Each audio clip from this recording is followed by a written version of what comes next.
Senator Hawley, you're recognized for your questions. Thank you very much, Mr. Chairman. Thanks to all of the nominees for being here today. Congratulations to you.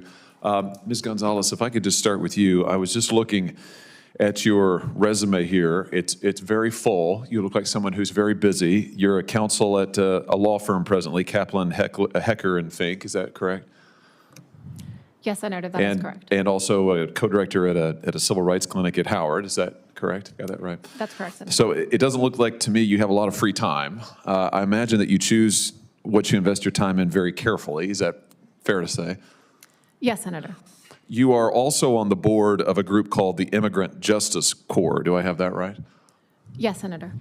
Let me just ask you about this group that you are a part of, that you're a board of directors, a member of, and the positions they've taken. They've taken a lot of positions. You've taken a lot of positions when it comes to immigration policy, including saying recently that this president's policy, President Biden's recent policy to restrict temporarily some of the flow across our southern border, when on a given day there are multiple thousands of illegal migrants crossing. The president said that after there are multiple thousands on any given day, he would temporarily restrict somewhat the flow, but which, by the way, I think is way too late in the game. He should be doing much more.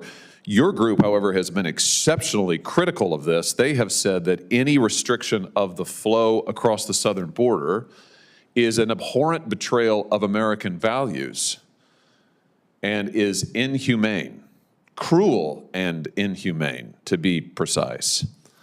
Tell me about that. Is it your view that any enforcement of our immigration law, that if we have anything other than an open border, the policy is cruel, inhumane, and an abhorrent betrayal of American values?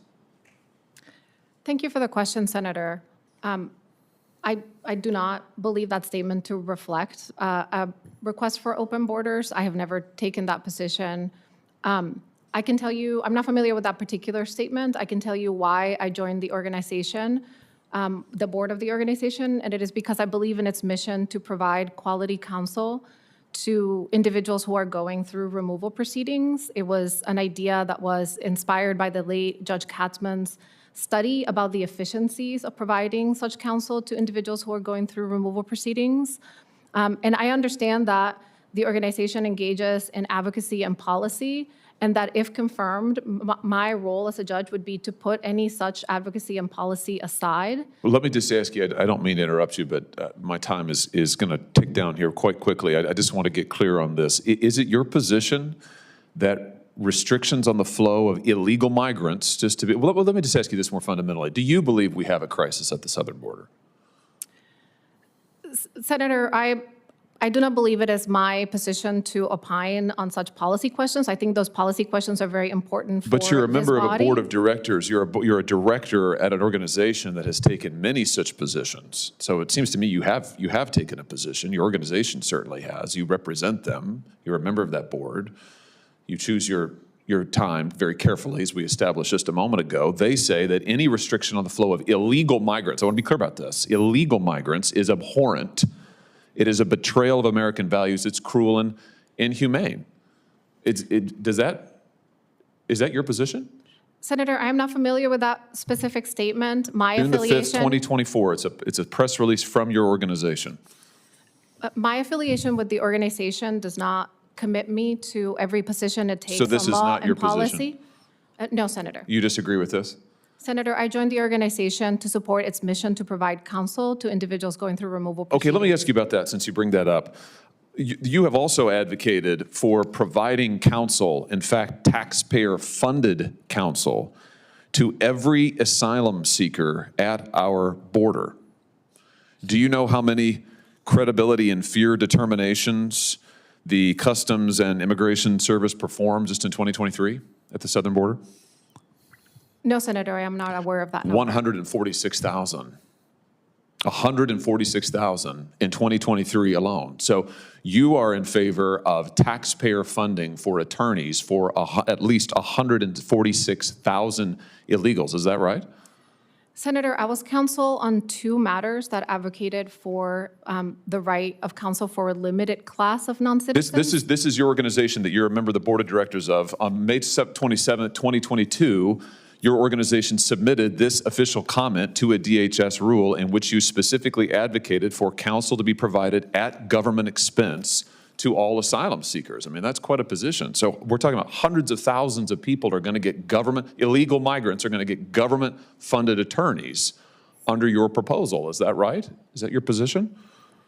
Senator, any policy position that I have taken in my role as an advocate, I understand that I would be taking an oath to put that aside and to dedicate myself instead to the fair and impartial application of the law, and that is what I commit to you I would do in every case. Do you still think that detaining people at the border is motivated by, I'm quoting now, motivated by financial incentives and political calculations rather than any legitimate or evidence-based purpose? Senator, I'm not familiar with that statement. Well, that's from another statement made by your organization in September 22nd, 2021. Let me just say it again. Detaining people at the border is motivated by financial incentives and political calculations rather than any legitimate or evidence-based purpose. That just seems crazy to me, to say that enforcing our laws and detaining folks who are here illegally, crossing illegally, is motivated solely by financial incentives and political calculations. Do you agree with that? Senator, I joined the organization to support its mission to provide counsel. Yeah, I've heard that answer, but do you agree with this? You're a member of the board of directors of this organization that frankly has taken crazy positions over and over. I'm just wondering if you agree with these positions. So this is just a yes or a no. Do you agree that detaining people at the border is motivated solely by financial incentives and political calculations? Senator, I'm not familiar with that position. But do you agree with it? It's from your organization that you sit on the board of directors of. Just do you agree with it, yes or no? Senator, I'm not familiar with the context. Do you agree with it? You're not going to answer my question, sounds like. Senator, You just say yes if you agree, that's fine, but say no if you don't. I mean, I'd like a yes or a no answer. It's a simple question. You're on the board of directors, they've issued this. Do you agree? Yes or no? Senator, I joined the organization to support its mission. Goodness. This is disappointing. I don't understand why won't you answer me? Are you afraid of the answer that won't be popular? I mean, why are you distancing yourself from it now? Aren't you still a member of this organization? You're still on the board, aren't you? Yes, Senator, I still serve on the board. Okay. Well, so you don't agree with any of these positions? You won't say now whether you agree or not. Is it because they're so radical? Senator, my personal position on any policy issue would play no role in the job that I would perform as a judge if I were to be confirmed. You've also written a paper in which you say that you don't think police ought to enforce traffic laws because it may lead to inequity. Do you remember that paper from 2023? Yes, Senator. Why is that? You don't want police to enforce traffic laws? I mean, it just seems to me, I'm having trouble following your positions here. You don't want the immigration laws to be enforced. You apparently think that any detention of illegals at the border is motivated by political calculations and is illegitimate, and you don't want police to be enforcing traffic laws. But you want to be a judge. How's this going to work? Senator, the piece that you are citing documented efforts by cities along with police departments, and in some cases actually led by police departments, to move enforcement of things like hanging an air freshener from a rear view mirror to, for example, ticket by mail or parking enforcement, which would in turn free up police resources to focus on more serious enforcement. Yeah, I'm almost done, Mr. Chairman. Not just that, though. I mean, I encourage people to read the paper. In fact, I've got it right here. It's 14 pages. Mr. Chairman, I'd ask consent to enter into the record the road to driving equality. Frankly, it is full of positions that I think are just nuts. I mean, saying that things like running traffic lights, stop signs, these things can't be enforced, that the police ought to get out of enforcement of traffic laws altogether. I mean, I don't understand it. It sounds like to me you don't want enforcement at the border, you don't want enforcement of our traffic laws, you don't want police enforcement in our cities.